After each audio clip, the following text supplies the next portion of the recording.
دوشنبه، شهر در دامان سبزگردون و نگین در انگشترین زمین است. این شهر دلارا با فراگیری مساحت جغرافی بزرگ و محتشم نیست، اما دل و دیده روشن مردمانش، طبیعت افسونکار و معجزه‌ایش و بناهای خوش‌طرح و زمانویش با باغ و گلگشت‌های جنت سایش مهر و محبت او را آنچنان انگیزه بخشیده است که نه تنها ساکنان کشور بلکه خارجیان را نیز مفتون و شیدا کرده است. آره، بهوده پیشوای ملت پرزیدنت جمهوری تاجیکستان محترم امامعلی رحمان پایتخت تاجیکستان شهر دوشنبه را آینه تاریخ و زندگی ملت تاجیک و دولت تاجیکان عنوان نکردند. این شامی زیبای پایتخت در شهر دوشنبه یک سیر سیاحت شامگاهان تشکیل کرده شده است و همگان آگاه هستیم که با افتخار استقلال دولت جمهوری تاجیکستان از جانب مقامات اجرایی حاکمیت دولتی شهر دوشنبه آزمون عکس بهترین و نوار بهترین که تعریف کننده دستاوردهای سیاحی پایتخت این زمان باشد تشکیل و برگزار کرده شد و عین حال ما در رفع جنبست آزمون مذکور قرار داریم و به افتخار جنبست آزمون رولکی بهترینی که امکانات‌های سیاحی شهر دوشنبه را ترغیب و تشویق می‌کند، امروز یک سیر مخصوصی سیاحت شامگاهان پایتخت این زمان توسط اتوبوس‌های دو قبطه انجام داده شده است و در اینجا دایره وسیع روزنامه‌نگاران، مهمانان و ساکنان پایتخت عزیزمان با سیر این شامگاهان جلب کرده شدند. در زمینه محبت و احترام، اخلاص و اعتقاد و رشد و معرفی همه جانبه این شهر دلارا، مقامات اجرایی حاکمیت دولتی پایتخت خصوصا شهردار و شهرآفرین آن محترم رستم امامعلی تدبیرهای همه جانبه و مطابق با طبع و ذوق ساکنانش را راه اندازی می نمایند. حالا ما زیاد نه، تنها در مورد تأسیس خط‌سیرهای سیاحی داخل شهری و اطراف آن صحبت میکنیم که چند روز قبل ما طریق خط‌سیر سیر روزنامه‌نگاران از چند موضع جالب و راحت بخش آن دیدن کردیم.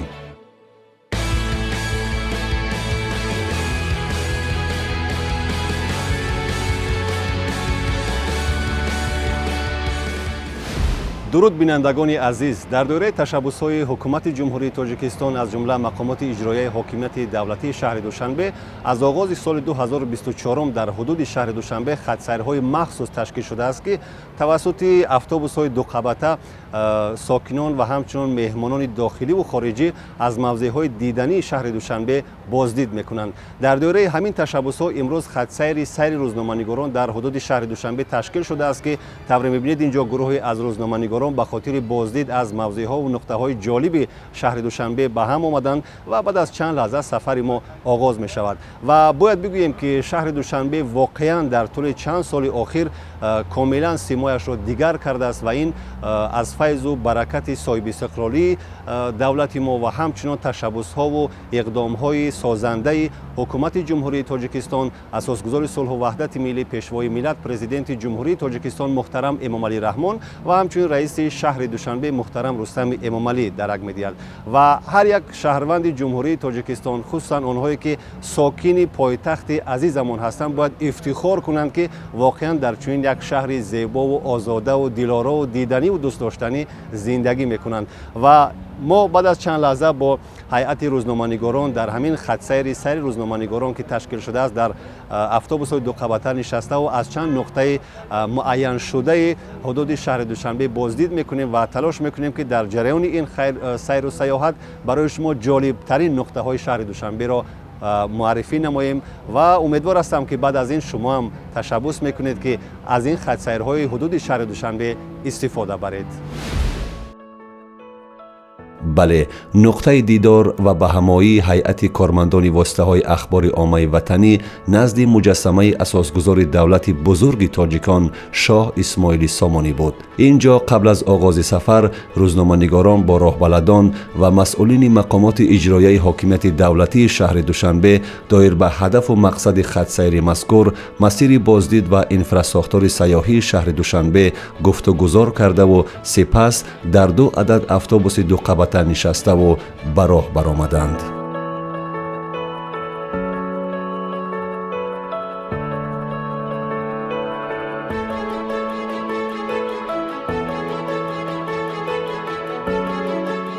داخل اتوبوس‌ها راهبلدان توسط بلندگویک‌ها دایر به انشاءات‌های مسیر خط‌سیر اطلاع سریع و در عین وقت مفید و ضروری پیشنهاد می‌کردند که برای هر فرد داخل اتوبوس جالب دقت بود. باید اقرار شد که رشد و پیشرفت و تحولات روزافزون پایتخت کشور شهر دوشنبه را از قبت بالای اتوبوس دیدن افتخار بخش است و این افتخارات را هر یک همسفر ما به خوبی احساس کرده و فخر هم می‌کردند.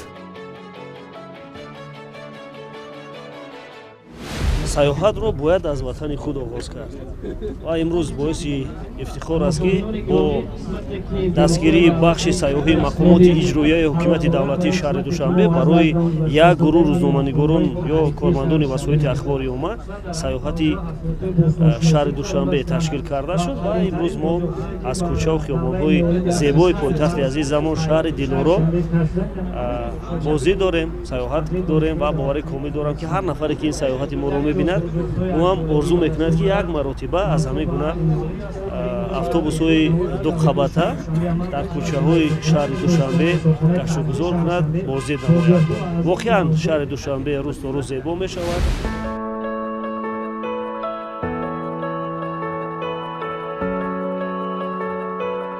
در اینجا در برابر روزنامه‌نگاران اینچنین هوسکاران جوان نیز جلب گردیده بودند که با صدای گیرا و تاجیکانه و تقدیم سرود و ترانه‌های وطن دوستانه طبع حاضرین را باز هم بالیده تر می‌گردانیدند.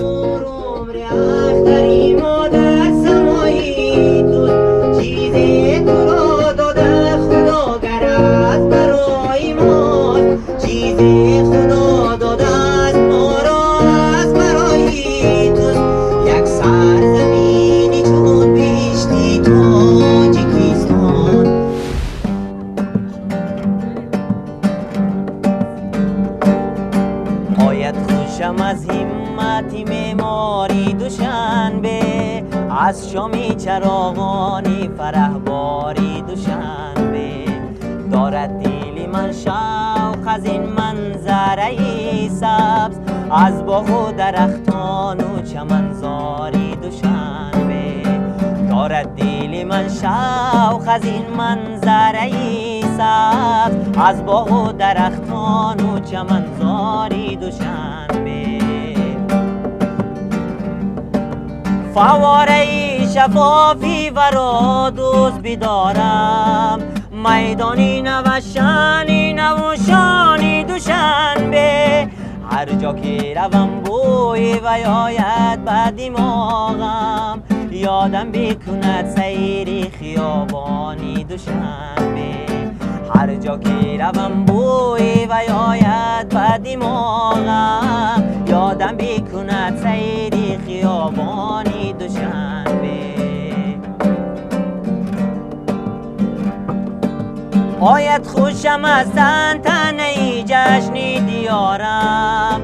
از چهره یاران و از این شامی دوشنبه گهواره علم است و هنر مرکزی فرهنگ با شکر برم بر لب خود نامی دوشنبه گهواره علم است و هنر مرکزی فرهنگ با شکر برم بر لب خود نامی دوشنبه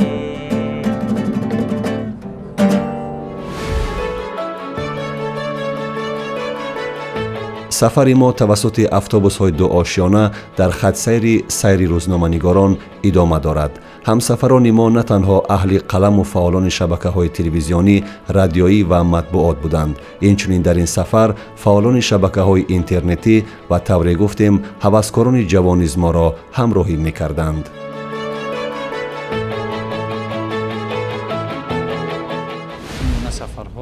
дар бренди кунунии шаҳр бини ҳаст ҳаме калон мегузоранд барое ки ҳар як касе ки мешинад албатта ки як акс мегирад як чиз мегирад ва ҳар як касе ки нашиштааст ва аз берун нигоҳ мекунад ин ҳам як ҳавасе пайдо мекунад ки бубинад ва баъзан шахсан ман худам ҳам оиди биноҳое ки нав мешаванд оиди биноҳое ки кӯҳна буданд ва қадимӣ ҳастанд маълумоти хуса мегирам. برای فکر میکنم برای برندی کنونی شهر یک قدم استوار است. هر یک شخصی که اشتراک میکند، هر یک شخصی که در تشکیل کردن این تورها سهم گذاشته است، مقصد اساسی این برندی کنونی شهر است، زیاد کردن سیاحان است و رشد کردن ساحه توریسم است در تاجیکستان و هر یک سیاحی که میآید فرض کردم یک روز یا 2 روز در پایتخت باقی میماند و برای بکار نماندن آنها، برای شهر را در 1 ساعت و 2 ساعت شهر زدن آنها، چون این سیتی تور بگم یک اقدام خوب است که آنها را بگم یک معلومات مفصل می‌دهد اویدی آرکیتکتورای شهر، اویدی زیبایی شهر. سفر گروهی و آن هم جهت آشنایی بیشتر پیدا نمودن از موضوعهای تاریخی، فرهنگی و سیاحی حدود شهر دوشنبه، پایتخت کشور عزیزمان، فراغت و معنویات و افتخارات تصور ناکردنی دارد. اینجا همگی می‌خواستند نقش خود را در معرفی امکانات‌های سیاحی شهر عزیزمان گذارند و با برداشت عکس و نوار و صحبت و گفتگوهای سودبخش آن را کامل‌تر سازند. دوستان عزیز، طور گفتیم در دایره تشبس‌های مقامات اجرایی حکومت دولتی شهر دوشنبه امروز در داخل شهر دوشنبه خط سیر روزنامه‌نگاران تشکیل شده است و حالا در داخل اتوبوس 2 قبطه گروهی از روزنامه‌نگاران وطنی به خاطر بازدید از خیابان‌ها و موضع‌های دیدنی شهر دوشنبه همگی در این سفر هستیم و حالا اینجا از همکسبان خود سوال می‌کنیم که وابسته به همین سیر داخلی دوشنبه چی نظر دارند. 8 سال باز من در شهر دوشنبه زندگی میکنم و امروز وقتی که بعضی از نقطه های شهر رو میبینم، مثلا همون خاطره های 8 سال قبل به نظر میرسند که واقعا شهر دوشنبه در این مدت، در این ایام، در این 8 سالی که با تشبس شهردار بسیار هم کاردان، بسیار هم سازنده ما محترم رستم امامعلی سیمای خود را واقعا دیگر کرد و سیمای دوشنبه معاصر ما امروز واقعا بی‌نظیر است. مثلا وقتی که من در چند کشور خارجی بودم، اگر مقایسه کنیم دوشنبه الکی نظیر ندارد، چون که هم بناهای تاریخی هم بناهای معاصر حسن شهر را باز هم بهتر، باز هم زیباتر کردن و هر یک سیاح هم که وقتی به دوشنبه میآید واقعا با یک تأثیرات بسیار عمیق، با تأثیرات بسیار گرم برمیگردد و هر نفری که میآید من باور دارم که دیگر باره خواهش آمدن به جمهوری تاجیکستان به ویژه به شهر دوشنبه را حتما در دل میپرورد. سفر گروه روزنامه‌نگاران، فعالان سامانه‌های اجتماعی و هوسکاران جوان حدود نکم از 1 ساعت ادامه کرده به نقطه آخری خط سیر میدان استقلال نزد مجمع استقلال رسیدند. اینجا هیئت ما را راهبلدان و مسئولین مقامات اجرایی حاکمیت دولتی شهر دوشنبه استقبال و برای بازدید از آثارخانه فرهنگی تاریخی مجمع استقلال راهنمایی کردند. معلوم بود که حد اکثر این هیئت برای بار اول داخل این مجمع نوبنیاد گردیده بودند، زیرا حیرت و تعجب و آشناییشان با یادگاری‌های فرهنگی و تاریخی آثارخانه مذکور کاملا دیگرگونه بود. اما سیر و بازدید چنین یک آثارخانه با فراگیری صدها نوع بازیافت تاریخی و فرهنگی که ریشه در اصل ما دارند بیشک جالب و مراق‌آور بود.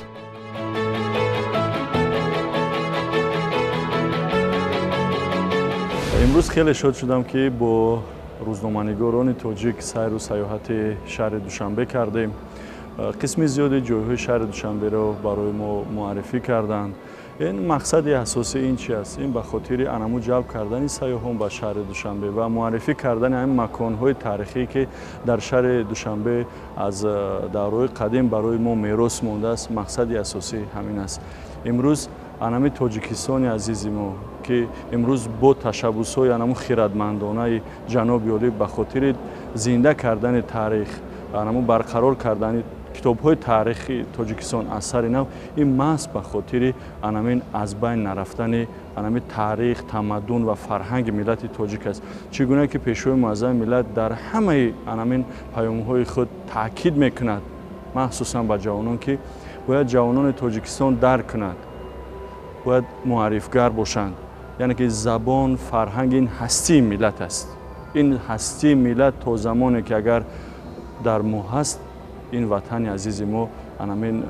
پابرجا است.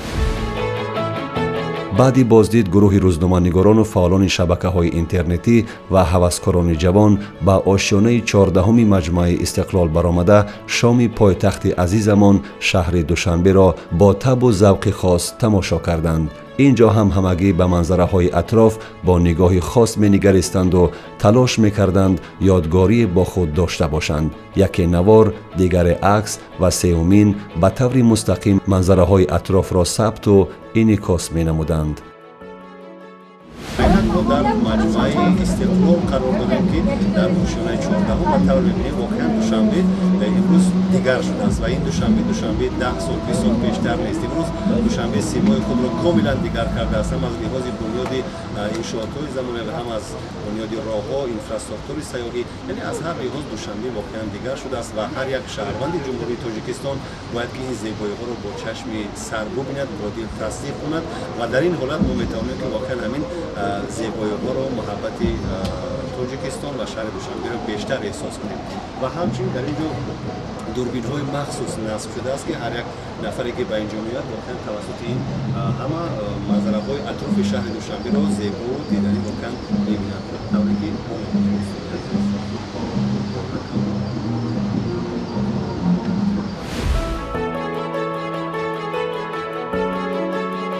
بعد تماشای آثارخانه مجمع استقلال و نظاره شام دوشنبه از آشیانه 14 این انشاءات محتشم پایتخت، اهل قلم شبکه‌های تلویزیونی، رادیویی، مطبوعات، فعالان شبکه‌های اینترنتی و هوسکاران جوان با آشیانه دوم بینا آمده در مراسم جایزه سپاری آزمان‌های بهترین رولک سیاحی شهر دوشنبه و بهترین عکس سیاحی شهر دوشنبه اشتراک نمودند. در اینجا غالبان آزمان‌های مذکور از سوی نماینده مقامات اجرایی حکومت دولتی شهر دوشنبه و کمیته رشد سیاحی نزد حکومت جمهوری تاجیکستان با سپاسنامه، جایزه و تحفه‌های پولی قدردانی کرده شدند.